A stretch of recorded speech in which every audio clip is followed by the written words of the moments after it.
It is 6:30 p.m. here in Accra, Ghana. Good evening. Welcome to News Tonight right here on GHOne television. Coming up tonight,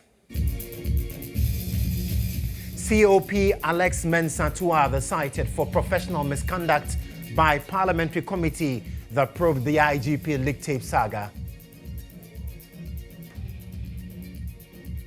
We'll also take you to the Volta Region and tell you the woes of residents in Volta, a community in the Akatsi South district of the Volta Region who struggle with network connectivity.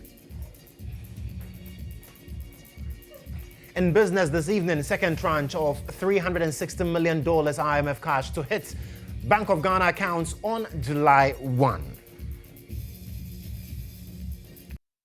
Right, thank you so much for staying on with us this evening. My name is Kodjo Mensah. The details now. And the Parliamentary Ad Hoc Committee, which probed the leaked tape on the plot to remove the Inspector General of Police from office by some senior police officers, has in its report recommended sanctions for the 3 officers who were caught on the tape. The committee, which was chaired by Volta South lawmaker Samuel Atachian, said the officers, COP Alex George Mensah, Superintendent George Lysander Asari, and Superintendent Emmanuel Eric JB, misconducted themselves, a major offense under police regulations, and must be sanctioned in accordance with the police disciplinary procedure.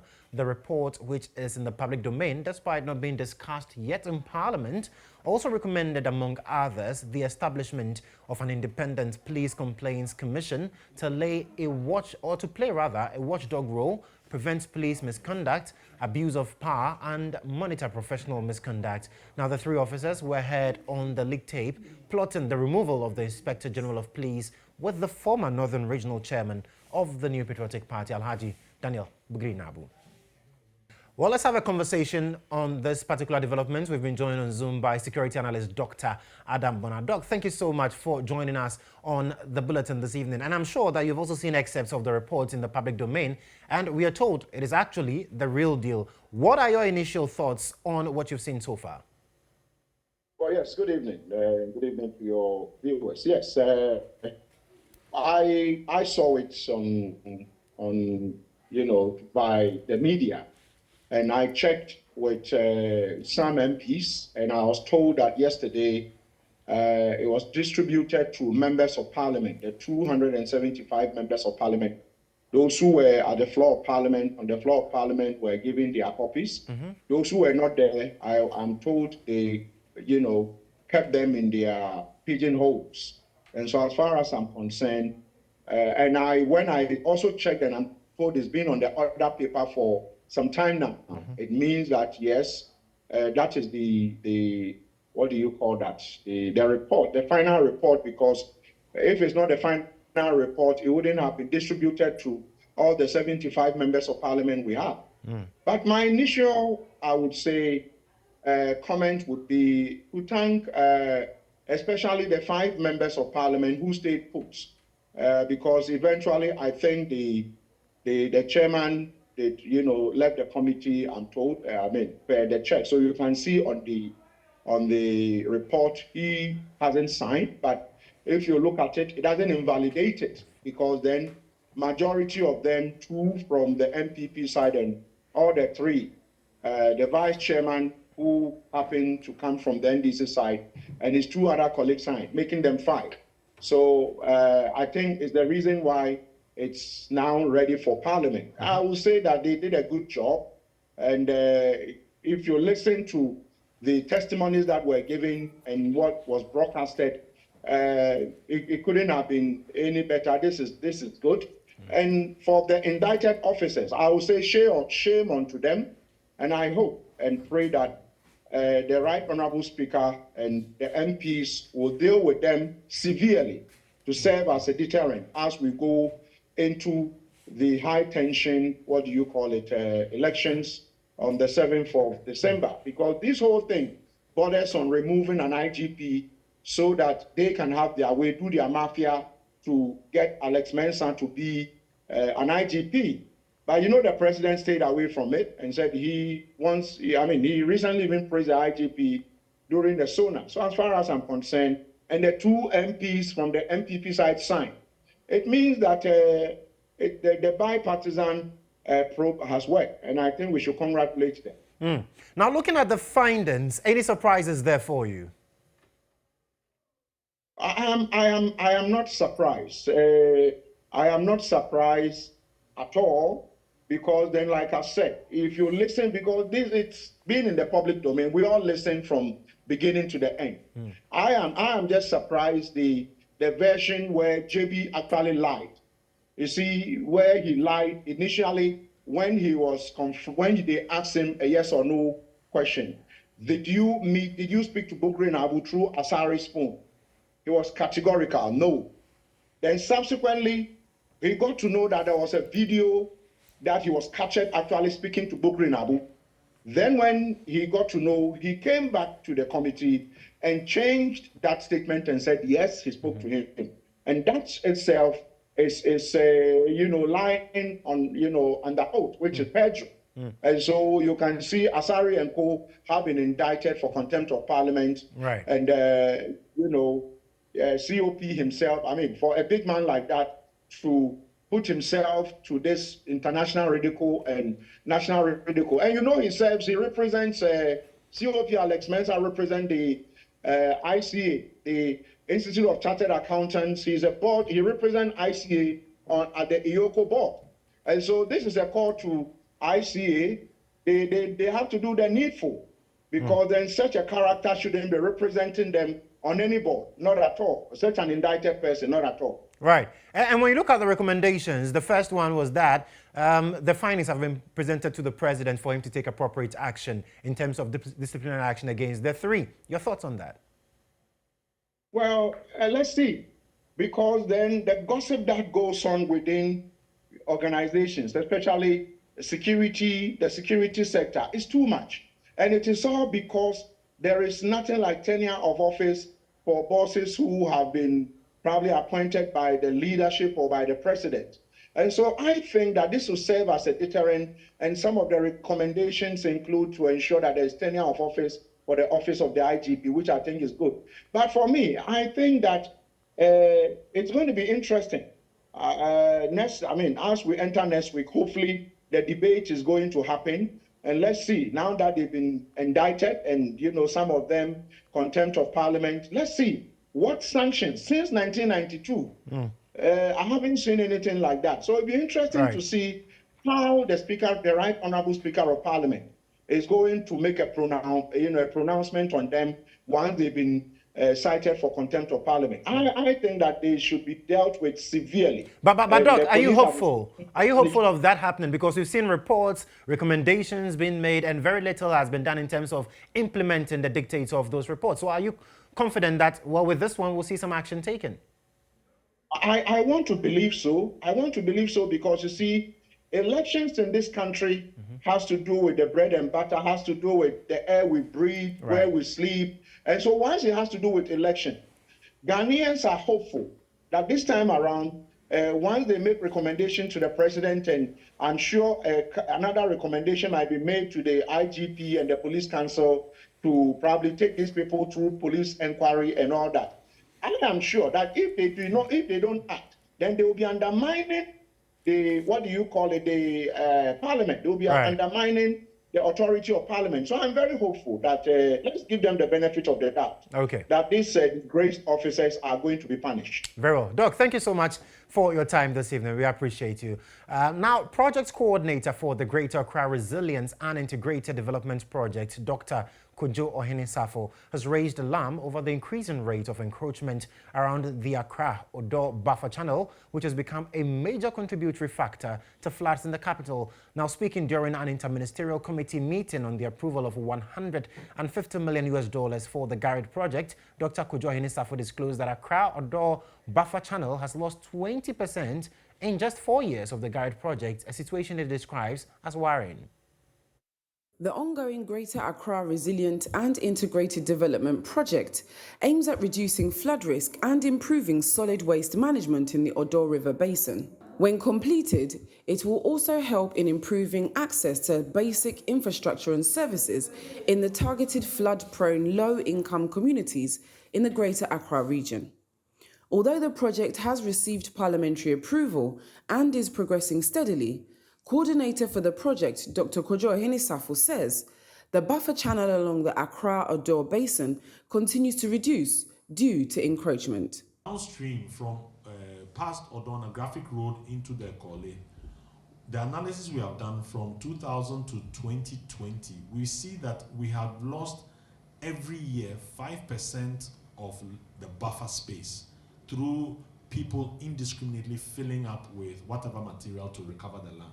So we are shrinking the space for the water to flow, and then when it floods, people are complaining. This is behavior that has to be stopped. Speaking during an interministerial committee meeting on the approval of the $150 million for the project, Deputy Minister in charge of Works and Housing, Dr. Prince Hamid Amma, underscored the need for the three ministries involved in the execution of the project to work together to ensure the project is sustained even after completion. This is a project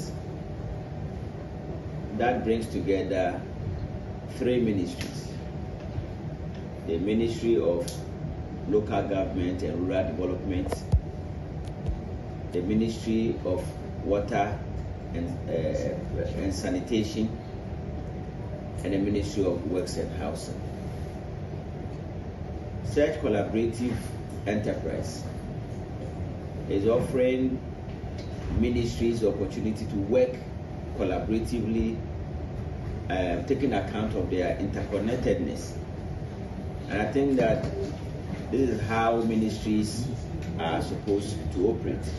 The Interministerial Committee meeting for the Garage project brought together other stakeholders to evaluate the progress of the project and also proffer recommendations for reducing flood risk. Now, away from that, government has announced an increment in the amount allocated to each beneficiary of the Livelihood Empowerment Against Poverty program. Now, the increment follows a thorough evaluation of the program and its impact on beneficiaries. Announcing the increment, Gender and Social Protection Minister GHOne said the government considered the prevailing inflation rates and rising cost of living. Here is the minister speaking at a press briefing on Friday. From the 1st of July, this new payment structure will take effect. The government is really committed, as you know, to poverty alleviation, and we believe with factors such as inflation that has affected all of us in this country, it's necessary that the amount given to these beneficiaries is scaled upwards. And that is the reason for ensuring that we double the amounts that they are receiving. For now, for each household that has one eligible member, the person will be paid 256 Ghana cedis. For a household that has two eligible members, the household will receive 304 Ghana cedis. For three eligible member households, that will be 352 Ghana cedis. And for four eligible member households, that will be 424 Ghana cedis. The government is looking at paying 324,073 beneficiary households. So that is what is going to be paid for this 89th cycle. I'll repeat it, 324,073 beneficiary households will be benefiting from the doubling of the double.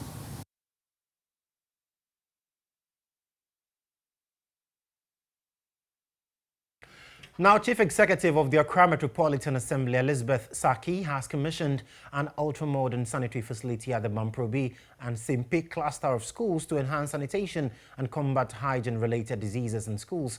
Now, at the commissioning, the mayor said the facility is not just an investment in infrastructure, but an investment in the health and future of the young generation, cautioning management on the school to ensure the facility is well maintained. The lack of public and urinal facilities in most schools, particularly public ones in the country, is a national crisis of deafening proportion. According to the Ghana Statistical Service and the United Nations Children Fund, only 2 out of 5 schools in Ghana have toilet or urinal facilities. The unfortunate spectacle compels pupils to miss class because they are forced to respond to nature's call outside school.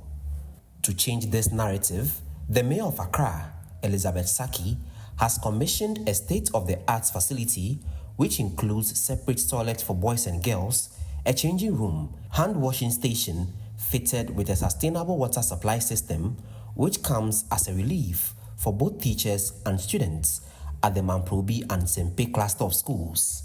Engaging journalists at the commissioning of the sanitary facility, the Chief Executive Officer of the Accra Metropolitan Assembly, Elizabeth Saki, said the operationalization of the facility marks a significant milestone in the efforts to provide a healthy learning environment for students.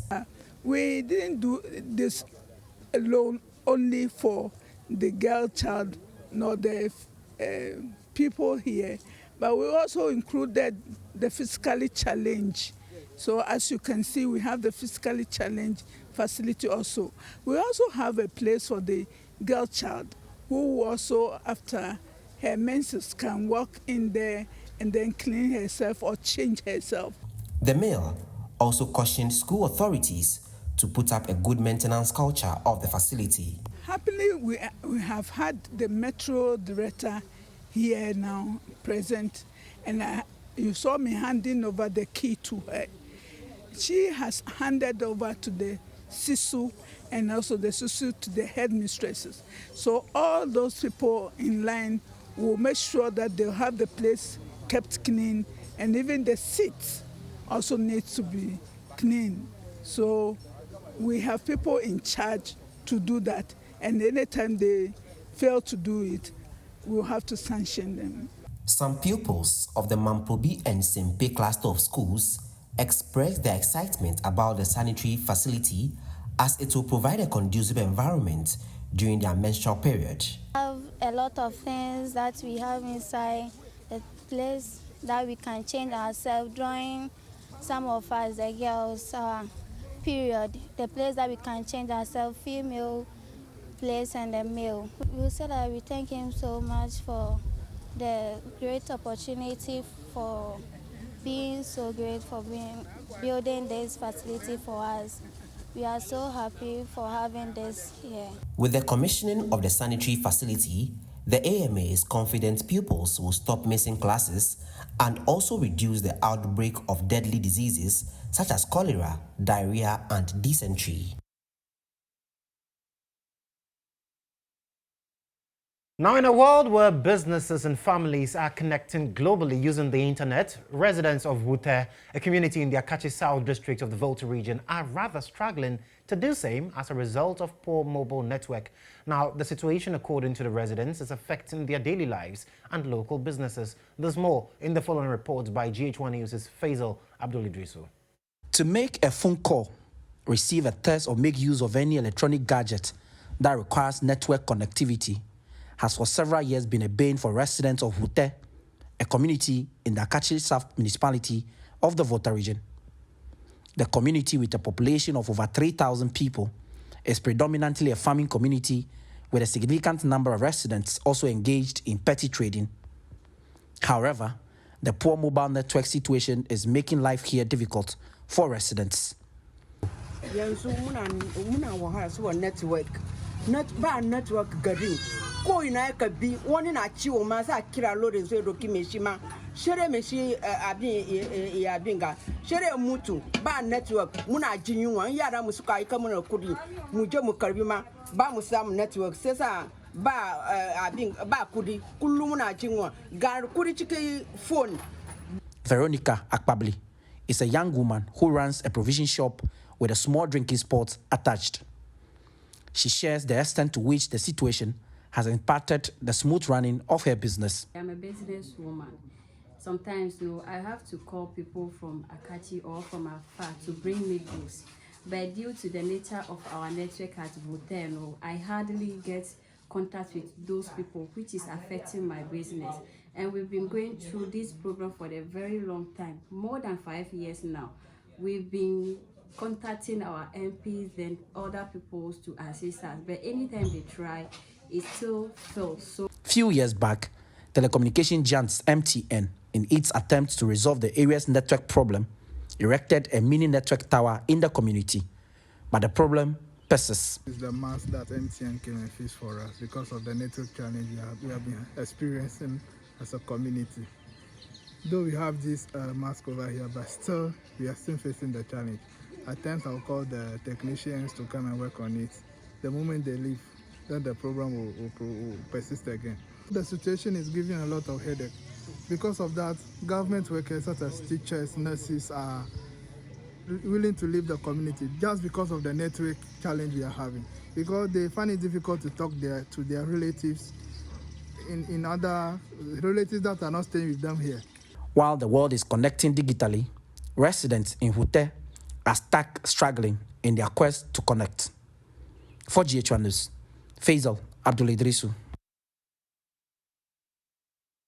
Well, challenges for residents in Volta there. But from the Volta region, let me take you to the eastern region, where the demand for treating drug-related disorders in Koforidua remains largely unmet due to the absence of a rehabilitation center in the entire eastern region. Now, with the widening disparities in access to treatment across the region, the youth population is the most vulnerable to using drugs and are also more severely affected by substance use disorder. Eastern Regional correspondent Kodjo filed the following report. Collins Eshen, a former student of Adisadel College who completed in 2005, is among those affected. The once excellent student has had his life derailed by narcotic drugs. He now lives on the streets, depending on the benevolence of society. He is in desperate need of help, but the absence of a rehabilitation center in Koforidua is making it difficult for that to come. You see, I was a general student and I did literature as an elective, but I was hoping to become a journalist in the time to come, but it couldn't happen like that. It's broken homes and, sometimes the way some of our parents, when they see us in some situation, instead of helping us to calm down or, always welcoming us to them, things change. They see us to be, they say, why I say, so they don't mind it again. And they say, a banner announced, you don't know how to survive, then what will you do? Now, a man, your man, soon they go so costly. So what I say, and so I can't buy an anchor, say, more funny, normal.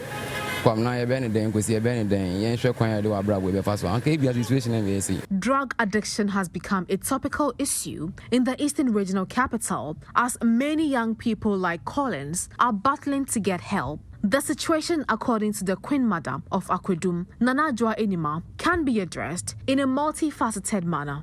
Ebia baby otenenye esese yetiminya baby pamo motena no mo twom ho free saa enuboni numehu bebre ahokyere ena amana basa ena obi won so a baby otekura no enye nti onyanyonko bi de ne ho bono a na se oye saa enema no nti ye besra ban ne se ye mofre age atum ya omo ne mofre yi kasa na ye trenu no e wo se yenya baby e mo tena.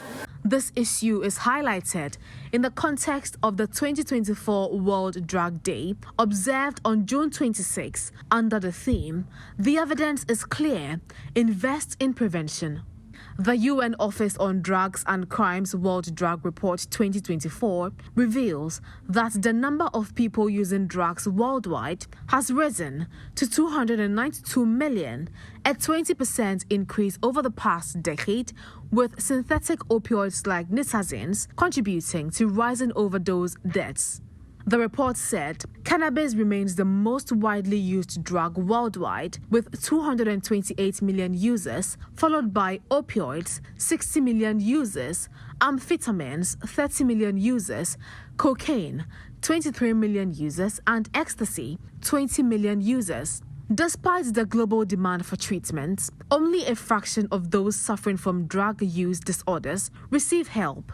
In Koforidua, stakeholders from the Kofkro project, implemented by DMAC Foundation in partnership with Star Ghana and Botna Foundation, are advocating for a rehabilitation center to provide much-needed support for addicted youth. It is time, because if you look at the statistics, it is bad. We have a lot of issues in Koforidua pertaining to the youth, issues of drug abuse, issues of prostitution and all of that going on. Currently, we just saw that even for issues of HIV, Koforidua is part of the district, or the New Durban South and North is part of the district that is on the rise. HIV is on the rise here. And so we want to call on the leadership of Koforidua to come to our aid. Let's create these rehabilitation centers so that these people, we can take them off the streets, put them in these places, and then they can be rehabilitated and they can serve our nation well.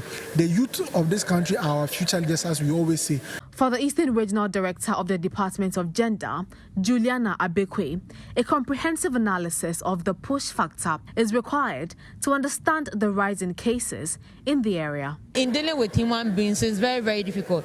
When somebody has chosen a lifestyle, like we mentioned that we don't even have a rehab in the Eastern region. And taking an individual to a rehab is equally quite expensive. So can we start little by little, like family members, getting them and being there for them so that they don't even have to go there? At the 67th session of the United Nations Commission on Narcotic Drugs, held in Vienna in March this year, Ghana's Minister for Interior said the country aims to establish a substance use disorder rehabilitation fund to support the treatment and rehabilitation of persons with substance use disorder, and a national harm reduction regulation to reduce the adverse health, social, and economic consequences of the use of licit and illicit drugs. Stakeholders are demanding speedy implementation to address the alarming cases of drug use disorders in the country. Now, with a little over 5 months to the December 7 general elections, founder of the New Force movement, Nana Kwame is appealing to Ghanaians to consider the New Force as the alternative political party, which will salvage the economic conundrum of the country, as he rallies support for his aspiration to lead the nation as president. Speaking during the day three of his roadshow at the Kwame Nkrumah Circle, Nima and Medina, Nana Kwame emphasized the need for transformative change in political leadership and socio-economic development within the country. The energy that we're going to use to change this country. This is the new revolution, the new Ghana, the new people, the energy, the spirit, the new people. We are stronger than ever. There is going to be change. Now, I'm going to walk through there, and I want you to join me. Let's go together. We are bringing NDC. Young girls, say I president by the dinner than hookah. Obi orange must still your friend hookah because we have I didn't because of mine no e mo day. Yeah, bread. Yeah, me share mama, me share nua, me share obi bia. As yeah na sisi ni ma go yeso. Enti mo bread pipi na this year na mo etu na na kwa me why. Right, so Nana Kwame on that campaign trail. Our colleague Musa Lansa is also following the campaign trail of Nana Kwame. Musa has joined us via Zoom. Musa, so where's the campaign trail as we speak, the train? Well, today is the 4 of the roadshow, and he ended up at the Ashaman constituency and the Kema East constituencies. He just wrapped up with the day 4 of the tour in the Kema East constituency, where he's been engaging young people as well as traders at the various markets in the 2 constituencies. And his message is simple. It is time for the revolution. And every young person, every trader, every person looking for a change in the way things are run in the country should be a part of that revolution. So that has just been his message today. And he at the Ashaman Center, where he entered around 1 p.m. It was crazy. Moving through the traffic was a very huge issue as young people from the constituency came in their numbers to welcome him into the constituency. And then he got to the Ashaman market, and then he took time to speak to the market women and also engage the market queen. One thing that was significant, Joshua, is the scramble for his T-shirts. Several people were demanding for his T-shirts and asking that Ghanaians should give the younger generation a chance, that it's time for a younger blood to come and take over the reins of the country, especially so that what they say is that the elderly people have not been able to perform creditably. And so Ghanaians should give a chance to Nana Kwame Bediako to lead the country in December 2024. From Ashama, after a much difficult time passing through the traffic, he had to go to the Tema East constituency where he spoke to traders at the community, two markets, where he was still reading the message of pollution and young people coming in, and he is not coming in to, as it were, use people's resources and other stuff to develop the country. He wants to come and make sure that the knowledge and the skills of young people in the country, instead of being allowed to leave the country, he will make good use of it to use the natural resources in this country to develop it. He keeps advocating for the development, sustained growth in the country. Every region should have a specific natural resource or something that is noted for, so that we will not have Accra being the center of attention, but every part of the country, the 16 regions, will be the center of attraction for everybody. So Joshua, today day 4 and the last day for the Greater Accra Road Show, and he's expected to go to other regions after here, Joshua. Well, Musa, thank you so much for the updates from Nana Kwame Bediako's campaign, her roadshow in the Greater Accra region. You're still watching News Tonight right here on GHOne television. Now, the new GHOne South Youth Parliament is pushing for the youth to be given a great opportunity to contribute in the decision-making process of the country. The House noted the exclusion of the youth from important decision-making processes such as national planning and at the local level is worrying, which needs a rethink. There's more in the following report. During the new GHOne Youth Parliament sittings, a spirited debate was held by both the majority and minority caucuses on the motion advocating for greater youth involvement in decision-making processes. After a thorough deliberation, the majority voted in favor of the motion, stressing the importance of giving young people the opportunity to actively participate in shaping their future. This underscores the youth's commitment to engaging in the policy-making processes that affect their community, marking a significant step towards empowering young voices in governance and promoting inclusive leadership. Through this initiative, the new GHOne South Youth Parliament, together with other youth groups, has embarked on several projects, such as capacity building, community-wide education on youth development in governance,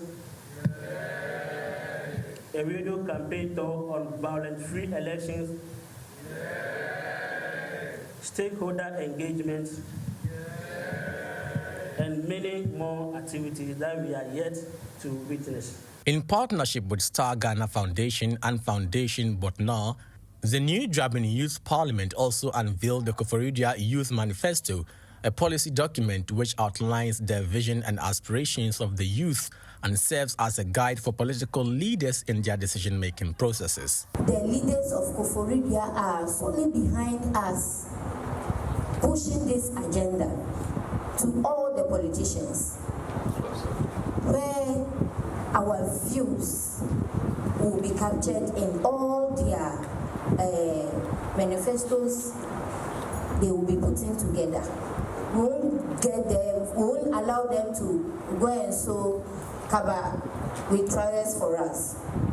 We will not allow them to sow armless where we need slits.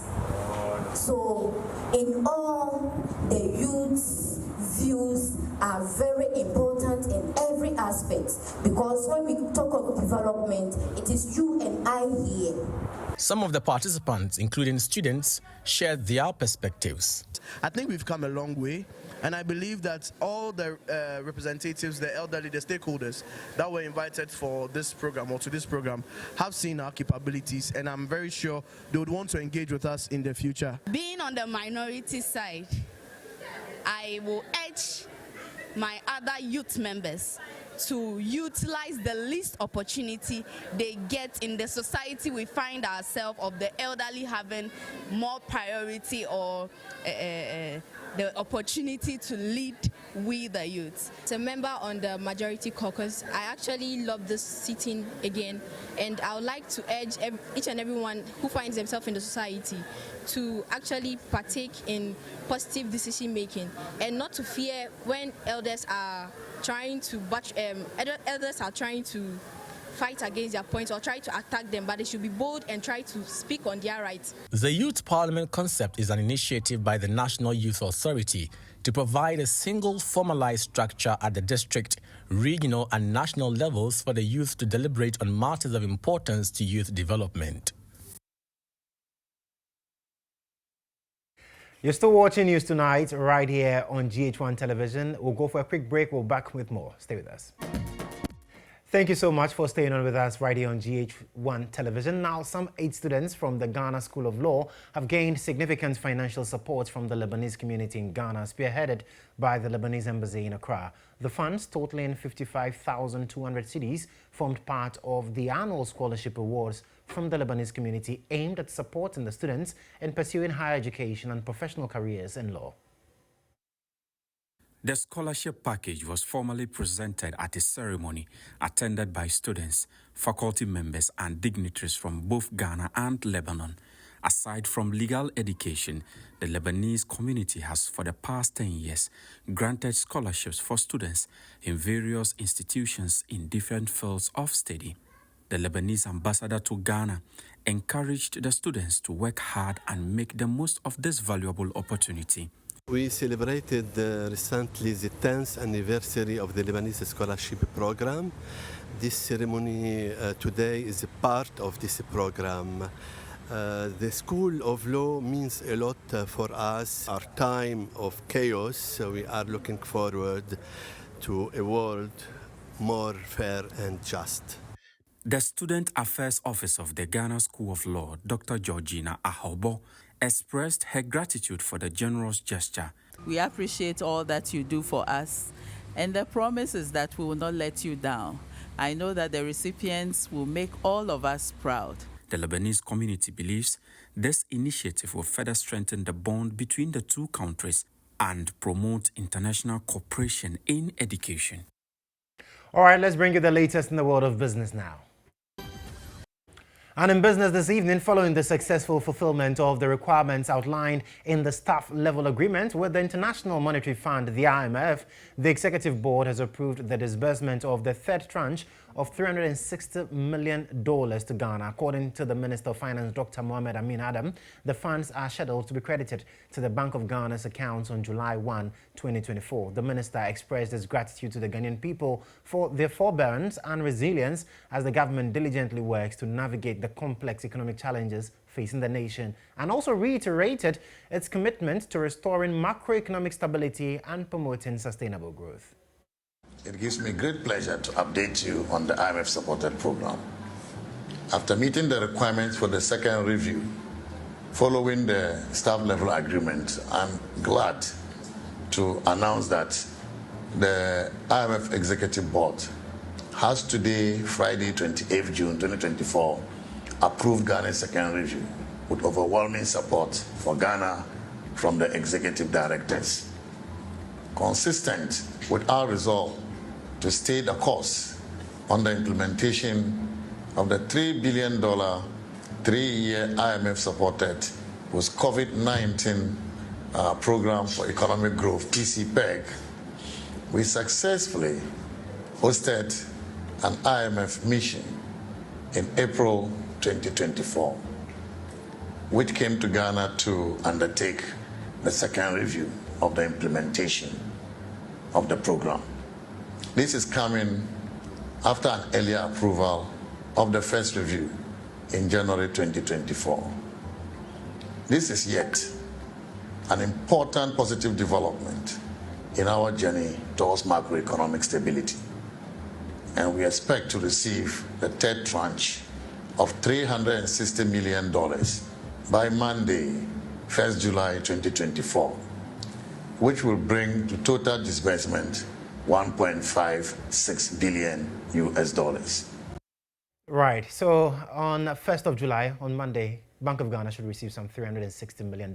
Well, let's move away from that because the Network for Women's Rights in Ghana, NetRights, is advocating gender-responsive policy reforms and effective implementation in moving towards an equitable tax regime. Now, according to NetRights, the move, when implemented, will contribute to eliminating illicit financial flows and improve domestic resource mobilization. There's more in the following report. The Network for Women's Rights in Ghana, NetRights, and the Tax Justice Network Africa are aiming at improving policies and laws to track and stop illicit financial outflows. According to the groups, the 3-year gender-responsive tax reforms project is to produce an enhanced, fair and equitable tax revenue mobilization and strengthen social contract by 2025. Speaking at a policy dialogue in Accra, the head of secretariat at NetRights, Patricia Blangston-Akapo, explains that the dialogue is to start a conversation with parliamentarians, academia and CSOs to agree on common strategies to push for fair and equitable policy and legislative reforms to enhance Ghana's tax regime.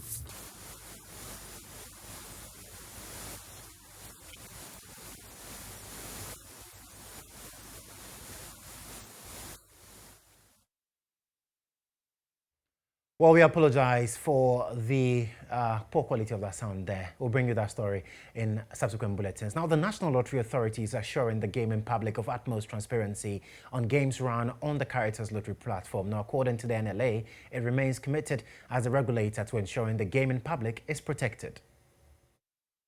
Speaking at the grand finale of the GHOne property prize draw here in Accra, marketing manager Caritas and events at NLA, Bernard Boama, noted that the gaming public can rest assured knowing their interests are protected by the authority. We at NLA in the Caritas Lottery Department, we would ensure that level of transparency, that level of fairness, and that equal chance for everybody who is going to partake in this GHOne promo going forward. He also commended organizers of the GHOne property draw for the novelty, which seeks to address in part the housing deficit in Ghana by giving away a house worth 1.8 million Ghana cedis in the first draw. Yeah, I think it's a novelty that they introduced. They are trying to solve from their main reason of organizing the promos to try and see how they can break the housing deficit. So the idea is to allow individuals or Ghanaians more so to partake and get to win homes of their choice worth 1.8, which I believe we all would appreciate if we get to win something like that. The winner of the first draw, Patience Jimfi, could not hide her excitement when she was announced.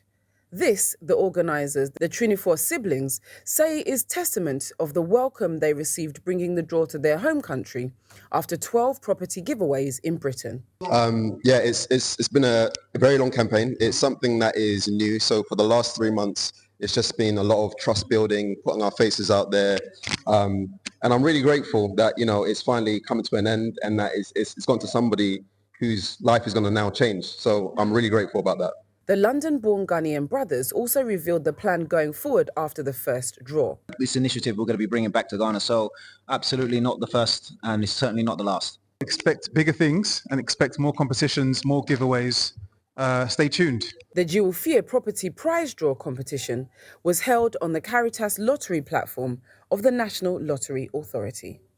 Now, in a groundbreaking move to enhance and promote Ghana's rich cultural heritage on the global stage, the Taste of Africa and Ghana Society UK have signed a strategic partnership agreement. This collaboration aims to foster development and strengthen ties between the Ghanaian diaspora and the local cultural landscape. Peter Kwawadato witnessed the agreement signing at the National Commission for Culture here in Accra.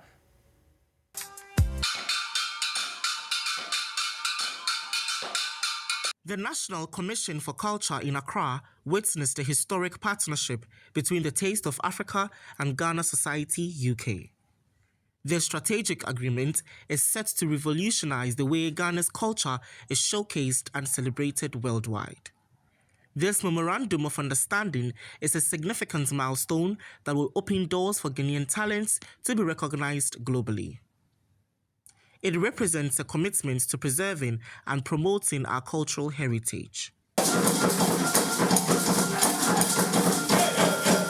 if you are traveling with somebody who has the same ambition and the same drive as you, you know, the journey goes smoothly. You don't want someone to lag behind, you know, and drag us back. We're there to pull them towards us, and then they'll pull us towards them. The agreement also highlights the importance of cultural preservation, as many Ghanaians, especially those living abroad, are increasingly losing touch with their roots. Now, issues of language, speaking their mother tongue, food, clothing, whatever concerns our culture, these are the reasons that spur us on to ensure we back and support these collaborations and partnerships. Tengol Plemani is the co-founder and CEO of Taste of Africa. This is going as long as we can, and it will also be passed on to the next generation to continue, because in the quest for African unity, in the quest for African cultural heritage, preserving it is an everyday agenda, is an everyday task, is an everyday practice, and which we have to keep on doing it. Tengol Plemani also spoke about the upcoming Cultural Oneness Festival, the second in succession. When they say door of no return, now it is not door of return. But where are we returning to? Are we returning to the castle, or we are returning back to the roots? So they get to see how they were captured, how they were taken, walking down, on chains all the way to Cape Coast, and they exited. So we are taking a journey from Cape Coast to Asen-Mansong, all the way to the Ashanti region, to the Bono-Mansong, back to Salaga, and trace it back to where the whole thing really, started, which is Pikoro, slave camp in the Upper East region. The Taste of Africa has been instrumental in organizing cultural festivals that highlight Ghana's heritage. This year's Cultural Oneness Festival, set between November 13 and 16 in northern Ghana, will be a significant event, bringing together communities and promoting cultural unity. As the Taste of Africa and Ghana Society UK join forces, the world will witness the vibrant, resilient and unified spirit of Ghana. And that's all in this package this evening. Grateful for your company. My name is GHOne, Kodjo Mensah, and do have a lovely evening.